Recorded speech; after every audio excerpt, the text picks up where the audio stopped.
Hello and welcome back to a new lecture on syntax. In the previous lectures we discussed how to draw X-bar trees. In this lecture we take a closer look at the noun phrase and an alternative hypothesis of how we can draw it. Our topic for today is the DP hypothesis. Let's take the noun phrase, the man with glasses. The way we used to do this was to have our noun phrase, N bar, another N bar, and out of our noun phrase we had a determiner. But there's a general rule of thumb that we go by, and it goes something like this. Everything that is not a head must be a phrase. So everything that's not a head must be a phrase. Let's take a closer look at the NP here. The head of this NP is the N, and this is a head. So this N alone does not need to be a phrase. This, however, we had to turn this into a phrase and this into a phrase because they're not heads. Why is it then that we have a determiner just sitting here looking like a head, just like this one, and we didn't give it its own phrase, say for example D bar and then DP to mean determiner phrase? It seems then that we need to talk a bit more about this determiner phrase. So here's the old way of doing things. We used to take an NP, give it a D specifier, an N bar, the head noun, and whatever is its complement. Now here's the new way based on the DP hypothesis. Under the DP hypothesis, we want, number one, to follow our elegance rule, where everything that is not a head must be a phrase. And number two, we want to find some kind of solution for the determiner.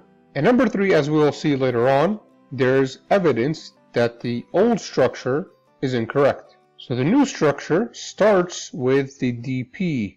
It suggests that the noun phrase is actually part of a determiner phrase. And of course it's going to be binary branching like everything else. We're going to have a D bar.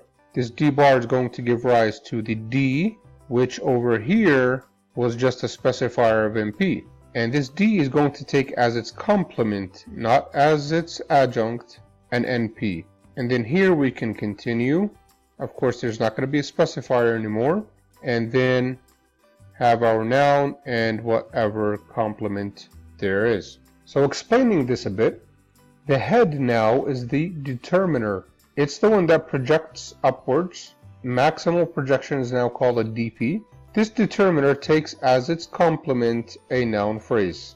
The noun phrase now no longer has a determiner inside of its specifier position. So this is gone. Now you might say there's probably not any evidence for this, but actually there is some evidence. The best evidence for the DP hypothesis comes from the genitive. Another word for genitive is the possessive. Now there are two types of the possessive, or the genitive. There's the free genitive. An example would be the car of John. And then there's the construct genitive. And that would be like John's car. So it's this apostrophe S that is the construct genitive. Now the type where we get our evidence for the DP hypothesis is the construct genitive. So let's talk about the construct genitive a bit more. Now the construct genitive shows us that we must go by the DP hypothesis instead of the NP hypothesis. Here's an example. The man's coat. Notice how the apostrophe S works here. Take also this example. The man standing over there. So the man standing over there. Also John. Let's say that the man standing over there is John. The man standing over there's coat. And likewise John's coat. So if you notice something, the genitive here does not attach to there or to over. It attaches to all of this together. Just like here it attaches to the word. So if here we thought that the genitive in S was a suffix, this example now shows us that it is not a suffix. Well then what is it? Notice also that it is in, or the genitive, construct genitive, is in complementary distribution with other determiners. For example, we said the man standing over there's coat. Notice that inside of this we have a determiner, the, but this is outside and attaches to everything else. Can we have both at the same time? Well, we can try to say the man's standing, and of course that sounds terrible. A third argument for the DP hypothesis is, if you recall from our previous lectures, we stated that you can only have one determiner. That doesn't really make sense, but now it does. If the determiner is considered a head, then it would make sense that there would be only one of it. Just like in the noun phrase, only one noun is the head. So if you recall, we cannot say one the man. You either say one man or you say the man. But having two determiners together does not work. It's kind of like in the noun phrase when we say the man door, not meaning a door that is like a man, but actually having two heads here. That's not going to work. So now we have basically three arguments for the DP hypothesis. Let's look at what the DP structure looks like. The DP is supposed to make room for the genitive and the determiner. So if you have the apostrophe s genitive, or you have any other determiner like the or a, then you can either have one or the other. You cannot have both at the same time. So they fit in the same place. What we mean is that the category here of the apostrophe s is D, so is the, and so is a.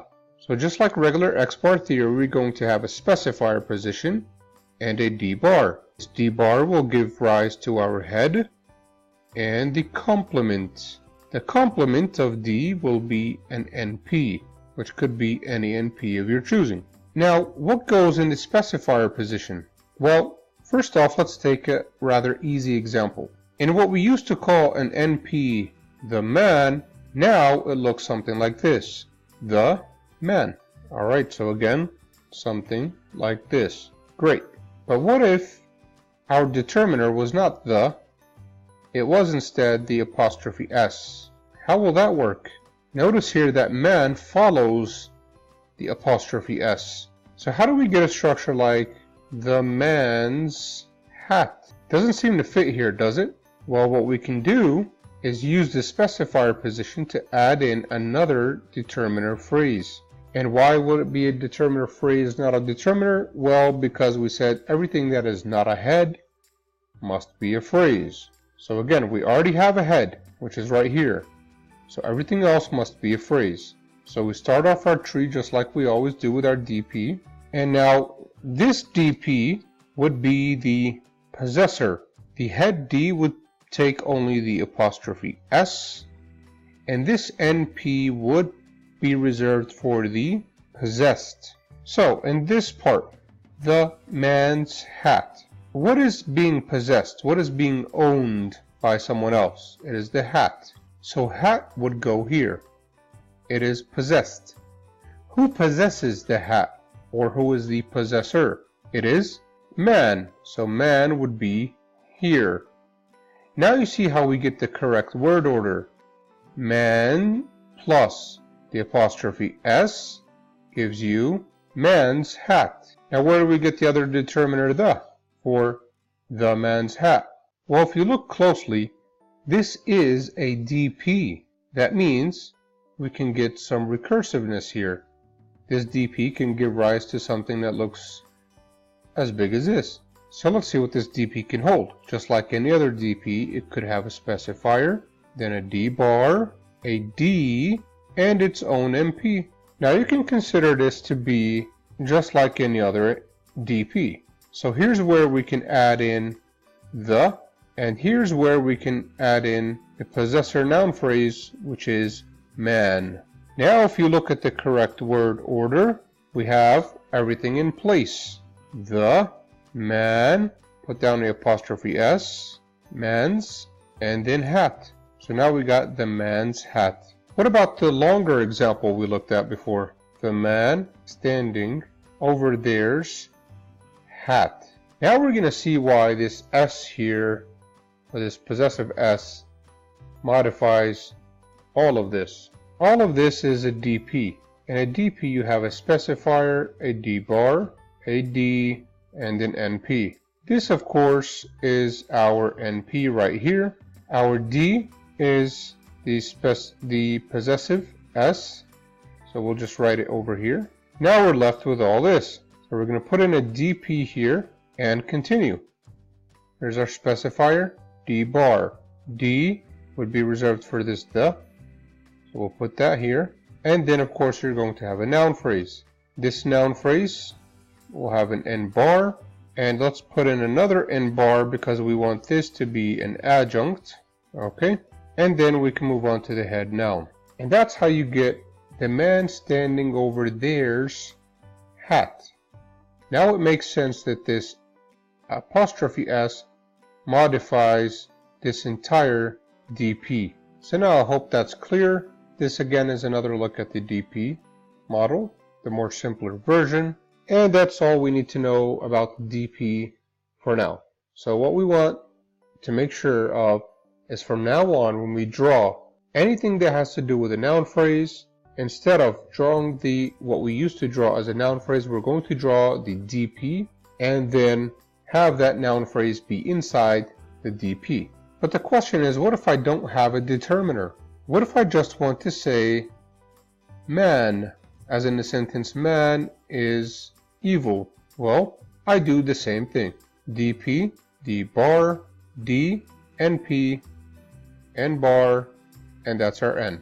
Let's fix this up a bit. N bar, N, man.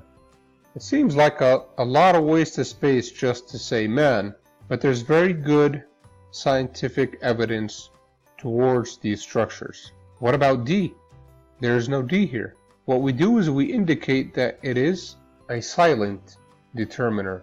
At more advanced stages in studying syntax, we will see, especially by looking at other languages, that there is evidence for the existence of this D, and that in English, in this particular case, it is silent. But now what you should never ever do is say that since there is no determiner, I'm just going to take this part out and just write the NP. That should never ever happen. You should always stick with the DP. Now, sometimes we are lazy in drawing our trees. So if you want to say, for example, man is evil, you would do TP, DP, and here's where we can get lazy. Just do that. Okay? But for now, you are not allowed to be lazy. You have to draw out your tree so that we know that we're on the right track, and you put in some more practice. So that's all we have to say about the DP. See you guys in the next lecture.